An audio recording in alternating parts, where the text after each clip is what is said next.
नमस्कार, मेरा नाम है शुभम और आप देखना शुरू कर रहे हैं बिहार मिरर। देखिए, बिहार की राजनीतिक चर्चा इस वीडियो में करेंगे क्योंकि बिहार की 40 लोकसभा सीटों पे जो लड़ाई है, जबरदस्त ढंग से चल रही है।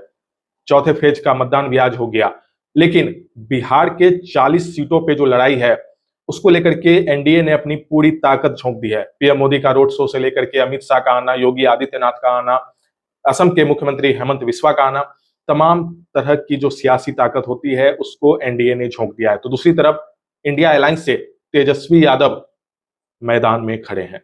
इस वीडियो में समझेंगे कि बिहार का राजनीतिक माहौल क्या कह रहा है, क्योंकि देखिए, जब बीजेपी ये कहती है कि अब की बार 400 पार, तो 400 पार में बिहार की एक बड़ी भूमिका रहने वाली है। अगर ये आंकड़ा बीजेपी छूती है तो उसके लिए बिहार का जो 40 लोकसभा सीट है, 2019 के आंकड़े को देखें तो 40 में से 39 एनडीए के खाते में, उसी आंकड़े को फिर से पाने के लिए जिद्दोजहद में एनडीए लगी हुई है। यही कारण है कि पीएम मोदी लगातार बिहार दौरे पे हैं, 2 दिवसीय दौरे पे मौजूद थे। कल रोड शो हुआ, आज फिर से हाजीपुर, सारण, मुजफ्फरपुर में पीएम मोदी गरज रहे हैं।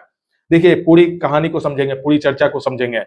बिहार में एक तरफ एनडीए से चिराग पासवान दमखम के साथ चुनावी मैदान में हैं, अमित शाह दौरा कर रहे हैं, नरेंद्र मोदी हैं, लेकिन इंडिया गठबंधन से अगर देखें तो तेजस्वी यादव ही केवल मैदान में खड़े हैं, जो जम करके बीजेपी को, यह कहें तो एनडीए घटक दल को जवाब दे रहे हैं। क्योंकि कांग्रेस का उतना कुछ खास नेतृत्व बिहार में देखने नहीं मिल रहा है। पप्पू यादव कांग्रेस में थे, लेकिन वो निर्दलीय आ गए, उन्हें बाहर का रास्ता दिखा दिया गया। अब वो बिहार में नहीं बल्कि बिहार से बाहर जाकर के झारखंड में कांग्रेस के लिए प्रचार प्रसार कर रहे हैं। रायबरेली में मौजूद थे, प्रियंका गांधी से उन्होंने मिला, लेकिन बिहार में पप्पू यादव एक्टिव नहीं है। हालांकि मीसा भारती ने आज नामांकन दाखिल कर दिया पाटलिपुत्रा से।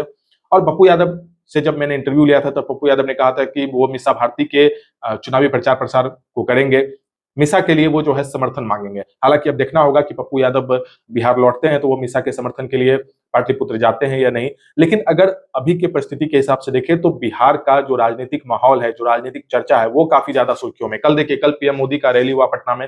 पटना की सड़कों पे पीएम मोदी को देखने के लिए भारी भीड़ जुटी थी। लाइव प्रसारण हो रहा था। पीएम मोदी के साथ साथ नीतीश कुमार थे, रविशंकर प्रसाद थे, और नीतीश कुमार का एक क्लिप भी सोशल मीडिया पे वायरल हुआ, जिसमें वो भाजपा के चुनाव चिन्ह को लेकर के हाथ में खड़े थे। ऐसे में यह सवाल उठने लगा कि जब खुद जदयू पार्टी के राष्ट्रीय अध्यक्ष हैं नीतीश कुमार, और अपनी पार्टी के चुनाव चिन्ह को छोड़ करके वो भाजपा के चुनाव चिन्ह को ढो रहे हैं, इस तरह की चीजें भी सर्कुलेट हुई। लेकिन देखिए, पीएम मोदी के रोड शो का जो असर है वो अब बिहार में दिखने लगा है, क्योंकि रोड शो से जो जनसैलाब पटना की सड़कों पे था, उससे एक स्पष्ट संदेश पीएम मोदी ने देने की कोशिश की है। और ऐसे भी जब मैंने कहा कि जब आप 400 के आंकड़े की बात कहते हैं, 400 पार की बात कहते हैं, तो आपको ये समझना होगा कि बिहार में जब मैंने 2019 में 40 में से 39 सीटों पे कब्जा किया, तो इस बार कहीं समीकरण नहीं बिगड़ जाए, क्योंकि इसके पिछले चुनाव में आरजेडी का खाता नहीं खुला था। लेकिन इस बार जिस तरह से तेजस्वी यादव दमखम के साथ है, नौकरी का जो उन्होंने दिया उसको लेकर के वो चर्चा करते हैं। एक तरफ नीतीश कुमार ये कहते हैं कि उन्होंने नौकरी दिया, तो ये जो आपसी लड़ाई है उसमें तेजस्वी यादव लगे हुए हैं। दूसरी तरफ तेजस्वी यादव लगातार पीएम को घेर रहे हैं, क्योंकि देखिए, जब रोड शो था तो जितना चर्चा बीजेपी पीएम के रोड शो को लेकर के कर रही थी, उससे ज्यादा तेजस्वी यादव भी पीएम के रोड शो को घेरने में लगे हुए थे। तेजस्वी कह रहे थे कि पीएम रोड शो कर रहे हैं और हम जो है जॉब शो कर रहे हैं। तो स्पष्ट रूप से जो लड़ाई है वो देखने मिल रही थी। आज फिर से पीएम मोदी हाजीपुर में मौजूद थे, चिराग के लिए जनसभा को संबोधित कर रहे थे। इस दौरान पीएम मोदी ने जम करके लालू परिवार को निशाने पे लिया। इसके साथ ही पीएम मोदी ने कहा कि लालू प्रसाद यादव ये चाहते हैं, जो इंडिया अलायंस है वो ये चाहता है कि धर्म के आधार पर आरक्षण हो। एससी एसटी ओबीसी के आरक्षण को छीन करके वो लोग केवल मुसलमान को आरक्षण देना चाहते हैं। इसके साथ ही पीएम मोदी ने कई तरह के आरोप भी लगाए। राम मंदिर को लेकर के उन्होंने कहा कि इस तरह का गतिविधि था इंडिया अलायंस के लोगों का। उसके बाद पीएम मोदी ने कहा कि ये संभव नहीं है, जब तक हम जिंदा है, जब तक हम लोगों की सरकार है, तब तक ये संभव नहीं हो सकता है कि आरक्षण जो है धर्म के आधार पर दिया जा सके। चिराग भी गरज रहे थे। चिराग ने भी स्पष्ट रूप से कहा कि जो तेल पिलावन लाठी की बात करते थे, आज वो जो है जॉब की बात करते हैं।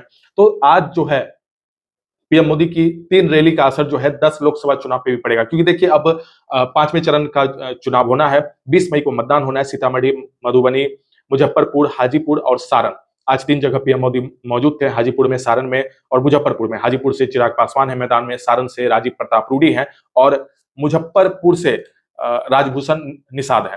तो पीएम मोदी से लेकर के अमित शाह या फिर योगी आदित्यनाथ जम करके बिहार में अपनी ताकत को एनडीए ने झोंक दिया है।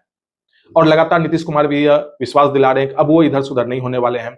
और नीतीश कुमार तो जम करके लालू परिवार को ही टारगेट कर रहे हैं, उनके बच्चे को लेकर के, या फिर उनका जो एक सियासी सफर रहा 2005 से पहले का, वो जिक्र करते हैं कि घर से बाहर नहीं निकल पाते थे, बिजली की क्या व्यवस्था थी, सड़क की क्या व्यवस्था थी। इन सारी चीजों की चर्चा हो रही है। और बिहार के 40 में से 39 पे पिछले बार एनडीए ने कब्जा किया था, जदयू उस वक्त भी साथ थी। एक किशनगंज छूट गया था। इस बार कई जो राजनीतिक जानकार हैं, जो राजनीतिक बिहार की राजनीति को समझते हैं, उन्होंने कहा कि इस बार एनडीए को नुकसान होने की संभावना है, क्योंकि जिस तरह से पिछले बार 40 में से 39 पे कब्जा हुआ था, इस बार अगर ऐसा बीजेपी नहीं कर पाती है, एनडीए इस चीज को करने में सक्षम नहीं हो पाती है कि 40 में से 39 सीट जो 2019 में आई थी, कम से कम उसको जो है सुरक्षित रख सके उन सीटों को, तो फिर बीजेपी के लिए जो 400 पार का वो नारा दे रहे हैं, वो मुश्किल हो जाएगा बीजेपी के लिए। यही कारण है कि एनडीए ने खासकर तौर से देखे तो बीजेपी ने अपनी पूरी ताकत को बिहार में झोंक दिया। योगी आदित्यनाथ पहुंचे थे गिरिराज सिंह के जनसभा को संबोधित करने बेगूसराय, और यही वजह है कि पीएम मोदी भी इस बात को समझ रहे हैं कि अगर बिहार की 40 सीटों पे अगर कब्जा हो गया, जैसे 39 पे था, अगर 39 सीट भी अगर वो सुरक्षित रख लेते हैं, तो जो आंकड़ा है, जो 400 का आंकड़ा वो कह रहे हैं, उसमें जो है कहीं ना कहीं जो चीजें हैं वो सकारात्मक रूप से हो सकती है। यही वजह है कि बिहार की राजनीति इन दिनों काफी ज्यादा सुर्खियों में। 5वें फेज में चुनाव होना है। आज मीसा भारती ने भी नामांकन दाखिल कर दिया। हालांकि मीसा भारती के नामांकन में तेज प्रताप का एक वीडियो वायरल हो रहा है, जिसमें तेज प्रताप यादव ने आरजेडी कार्यकर्ता को धक्का दे दिया। क्या वजह है स्पष्ट रूप से सामने नहीं आई है। कहा जा रहा है कि तेज प्रताप यादव को पहले से हाथ में जख्म था, लेकिन कार्यकर्ता जो थे वो उनके पास जा रहे थे बार बार, इससे उनको तकलीफ हो रही थी। उनको यही वजह है कि तेज प्रताप यादव को गुस्सा आ गया, उन्होंने धक्का दे दिया। खैर जो भी हो, लेकिन मीसा भारती को लेकर के जो अब पाटलिपुत्र लोकसभा सीट का जो चुनावी माहौल था, उस पर आरजेडी को अब घेरते हुए एनडीए दिख रही है, जब से तेज प्रताप यादव का वीडियो वायरल हुआ है। पीएम मोदी आज जम करके 3 लोकसभा क्षेत्रों में मौजूद थे और जम करके गरज रहे थे। उन्होंने पाकिस्तान का भी जिक्र किया। उन्होंने कहा कि इंडिया गठबंधन के लोग कहते हैं परमाणु बम को लेकर के कि पाकिस्तान ने चूड़ी नहीं पहनी है, पाकिस्तान के पास भी परमाणु बम है।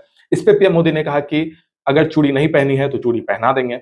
आज पीएम मोदी का कई सारा क्लिप सोशल मीडिया पे वायरल हुआ। आज वो दमखम के साथ थे। खासतौर से अगर हाजीपुर की चर्चा करें तो पीएम मोदी ने चिराग के लिए एक भावनात्मक रूप से अपील किया जनता से। उन्होंने कहा कि यह बेटे के समान है, और पीएम मोदी ने चिराग की तारीफ भी की कि वो सदन में कंटिन्यू रहते हैं, बातों को सुनते हैं, उनमें सुनने की और चीजों को जानने की ललक है। तो इस तरह की चीजें आज देखने मिली। आपकी क्या राय है बिहार के राजनीतिक माहौल को लेकर के, इस वीडियो के कमेंट सेक्शन में जरूर लिखें। अगर आप इस पूरी खबर को हमारे यूट्यूब चैनल पे देख रहे हैं तो चैनल को सब्सक्राइब कर लें। अगर आप फेसबुक पेज पे देख रहे हैं तो हमारे पेज को फॉलो कर लें। वीडियो देखने के लिए धन्यवाद।